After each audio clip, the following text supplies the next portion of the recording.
Welcome. Today, we're going to explore how antihistamines work in the body in a simple and easy to understand way. Antihistamines are common medicines that many people use to treat allergies. But have you ever wondered what actually happens inside your body when you take one? In this video, we'll break down the basics, starting with what histamines are, why your body releases them, and how antihistamines help you feel better. Let's dive in and discover the science behind these everyday medications, so you can better understand how they help relieve symptoms like sneezing, itching, and runny nose. To understand antihistamines, we first need to know what allergies are. Allergies happen when your immune system reacts to something. This overreaction causes your body to release chemicals that lead to symptoms such as sneezing, itching, and watery eyes. These symptoms are your body's way of trying to get rid of what it thinks is harmful. Next, we'll look at the main chemical responsible for these allergy symptoms, histamine. Histamine is a natural chemical found in your body.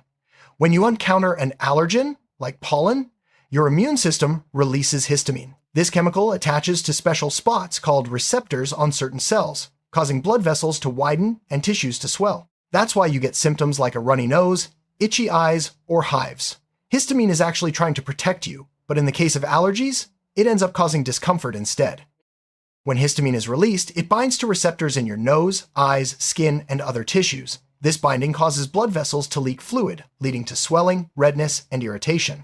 That's why you might notice your nose running or your eyes watering during an allergy attack. The body is trying to flush out the allergen, but the result is those annoying allergy symptoms we all know. Antihistamines are medicines designed to block the effects of histamine.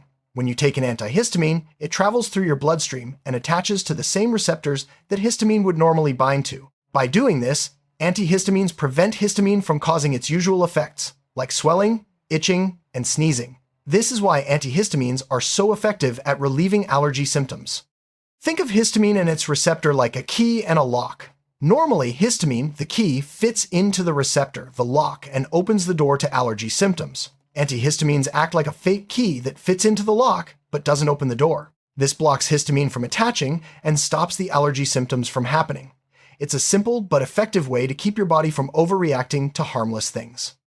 There are two main types of antihistamines, first generation and second generation. First generation antihistamines, like diphenhydramine, can make you feel sleepy because they also affect the brain. Second generation antihistamines, like loratadine or cetirizine, are less likely to cause drowsiness and are often preferred for daytime use.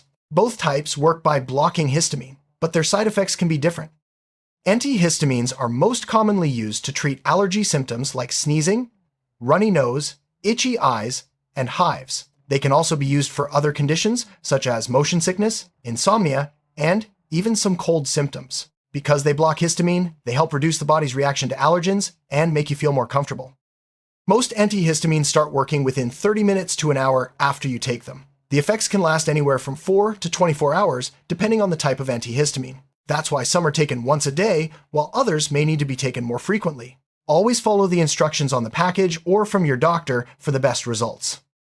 Like all medicines, antihistamines can have side effects. Common ones include drowsiness, dry mouth, dizziness, and sometimes blurred vision. First-generation antihistamines are more likely to cause sleepiness, while second-generation types usually have fewer side effects. It's important to know how your body reacts, especially if you need to drive or operate machinery.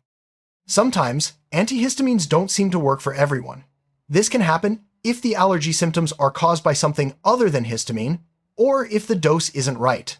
In some cases, people may need a different type of allergy medicine or a combination of treatments. Always talk to your doctor if your symptoms aren't improving. Antihistamines can be used for children, but the dose and type must be carefully chosen. Some antihistamines are not safe for young children, and side effects like drowsiness can be more pronounced. Always use children's formulations and follow your doctor's advice to keep your child safe and comfortable. Older adults may be more sensitive to antihistamines, especially first-generation types. These can cause confusion, dizziness, and increase the risk of falls. Second-generation antihistamines are usually safer for older people, but it's still important to check with a healthcare provider before starting any new medication.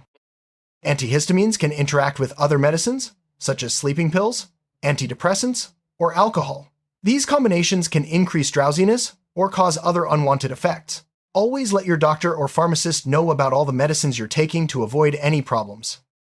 The best time to take antihistamines depends on your symptoms and the type of medicine. Some people take them before exposure to allergens, like before going outside during pollen season. Others take them as soon as symptoms start. Your doctor can help you decide the best schedule for your needs. Some people only need antihistamines for a few days, while others may need them for weeks or even months during allergy season. It's important not to take them longer than recommended without checking with your doctor. Long-term use should always be supervised by a healthcare professional. Antihistamines are also used to treat skin allergies, such as hives or itching caused by contact with plants or insect bites. By blocking histamine, they help reduce redness, swelling, and itching, making your skin feel more comfortable. Topical antihistamines are available, but oral forms are more common for widespread symptoms. While antihistamines can help relieve mild symptoms of food allergies, such as itching or hives, they are not enough for severe reactions, like anaphylaxis. In those cases, emergency treatment with epinephrine is needed. Always seek medical help if you have a severe allergic reaction to food. If you're stung by an insect and develop itching or swelling, antihistamines can help reduce these symptoms. They work by blocking the histamine released in response to the sting. However, if you have trouble breathing or swelling of the face or throat, seek emergency medical attention immediately. Some cold medicines contain antihistamines to help with runny nose and sneezing. While colds are caused by viruses, the symptoms can be made worse by histamine release. Antihistamines can help you feel more comfortable, but they don't cure the cold itself. Certain antihistamines, like dimenhydrinate, are used to prevent and treat motion sickness. They work by blocking histamine in the brain areas that control balance and nausea. This can help prevent dizziness and vomiting during travel. Some first-generation antihistamines are used as sleep aids because they cause drowsiness. Medicines like diphenhydramine can help people fall asleep, but they are not recommended for long-term use due to possible side effects and tolerance. Antihistamines come in many forms, including tablets, capsules, liquids, nasal sprays, and eye drops. The form you use depends on your symptoms and your doctor's recommendation. Oral forms are most common for general allergy symptoms, while sprays and drops target specific areas. Once you take an antihistamine, your body absorbs it into the bloodstream, where it travels to different tissues. The liver breaks down most antihistamines, and the kidneys help remove them from the body. This process determines how long the medicine works and how often you need to take it. It's important to remember that antihistamines only treat the symptoms of allergies, not the underlying cause. They block the effects of histamine, but don't stop your immune system from reacting to allergens. That's why avoiding triggers and other treatments may still be necessary. Some people may notice that antihistamines become less effective over time. This is called tolerance. If this happens, your doctor may suggest switching to a different type or taking a break from the medicine for a while to restore its effectiveness. Many antihistamines are available over the counter, but some require a prescription. Over-the-counter options are usually safe for most people, but prescription antihistamines may be needed for severe or persistent symptoms. Always use these medicines as directed.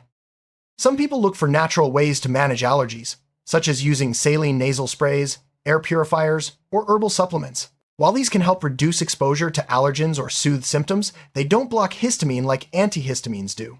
Always check with your doctor before trying new remedies.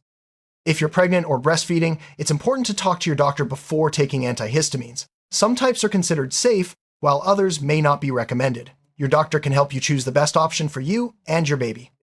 Some antihistamines, especially first-generation types, can make you feel sleepy or less alert. It's important not to drive or operate heavy machinery until you know how the medicine affects you. Second-generation antihistamines are less likely to cause drowsiness, but caution is still advised. Drinking alcohol while taking antihistamines can increase drowsiness and make side effects worse. It's best to avoid alcohol when using these medicines, especially if you need to stay alert or are taking first-generation antihistamines. If you have chronic illnesses like liver or kidney disease, you may need a different dose or type of antihistamine. These conditions can affect how your body processes the medicine. Always let your doctor know about your health history before starting antihistamines. People with asthma sometimes use antihistamines to help control allergy symptoms that can trigger asthma attacks. However, antihistamines are not a substitute for asthma medicines. Always use your prescribed inhalers and follow your doctor's advice. Some people with severe allergies receive allergy shots or drops called immunotherapy. Antihistamines can be used alongside immunotherapy to help control symptoms, especially in the early stages. Your doctor will guide you on the best combination for your needs. Seasonal allergies, like hay fever, are a common reason people use antihistamines. Taking them regularly during allergy season can help prevent symptoms before they start. Your doctor can recommend the best timing and type for your specific allergies. If you're allergic to pets, antihistamines can help control sneezing, runny nose, and itchy eyes after contact with animals. They won't cure the allergy, but they can make it easier to be around pets. Regular cleaning and limiting exposure are also important. Dust mites are a common indoor allergen. Antihistamines can help relieve symptoms like sneezing and itchy eyes caused by dust allergies. Using air filters, washing, bedding, and vacuuming regularly can also reduce exposure and improve comfort. Pollen from trees, grasses, and weeds is a major cause of seasonal allergies.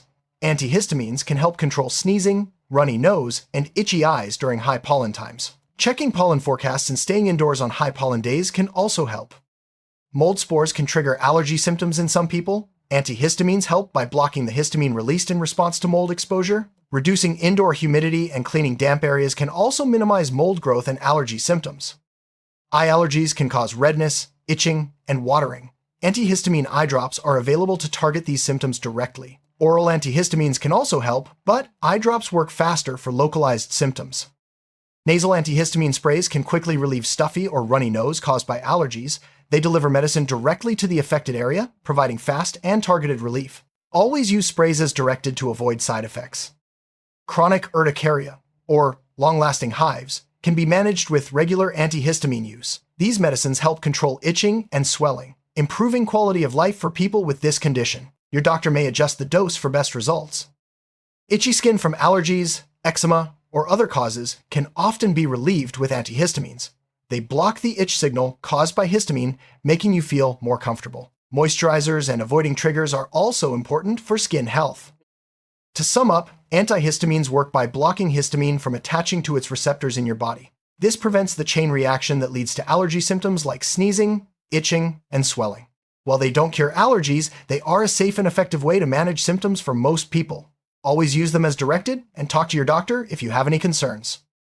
Thank you for joining us on this journey to understand how antihistamines work in the body. Remember, these medicines are a helpful tool for managing allergy symptoms, but they work best when used correctly and as part of an overall allergy management plan. If you have questions about which antihistamine is right for you, always consult your healthcare provider. Stay healthy and comfortable.